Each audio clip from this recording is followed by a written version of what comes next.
Good day. This week we've been leaning into the voice of God. And the question we've got to ask ourselves, am I leaning into a voice of love and acceptance? Am I leaning into a voice that doesn't degrade me? Am I leaning into a voice that attracts because of mercy and cheerfulness? See, I've always got to recognize that leaning into the voice of God is what is going to lead me into life. And yesterday we looked at listening to the voices of people, but one of the most profound and impactful voices that we are listening to is the voice in our own head. As John Acuff talks about, the soundtrack that is playing on repeat in our own head. You know, in Proverbs 18:7 it says, "The mouths of fools are their ruin, their lips get them into trouble." So he's saying there that, man, I can end up being foolish because of what's coming out of my own mouth, and my life can end up in ruin because of what I'm saying.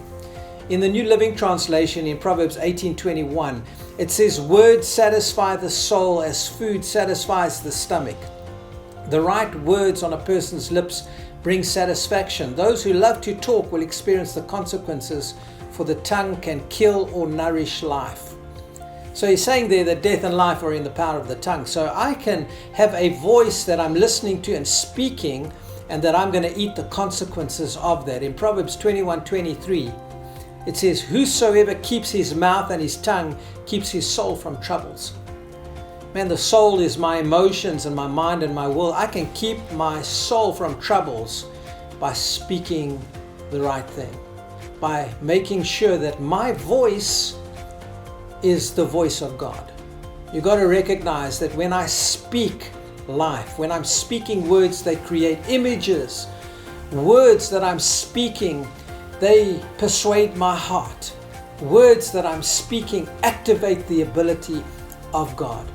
I want to encourage you to change your tune and begin to speak the words of God. Agree with God and speak what He's speaking, rather than speaking words of death over my life. You know, the voice you're listening to the most is your own voice. But you know, you get to choose what you say.